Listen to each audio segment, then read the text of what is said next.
بله. دلی سویچ ماشین رو جا گذاشتی که بابا. بابا ای بابا سیامک تو رو خدا بیارش پایین. نمیتونم که، بیا بالا ببر. بابا دیره سیامک، میخوام برم مدرسه.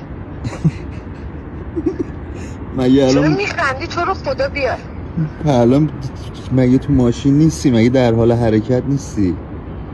آره خب وای میسم. ماشین رو با چی روشن کردی؟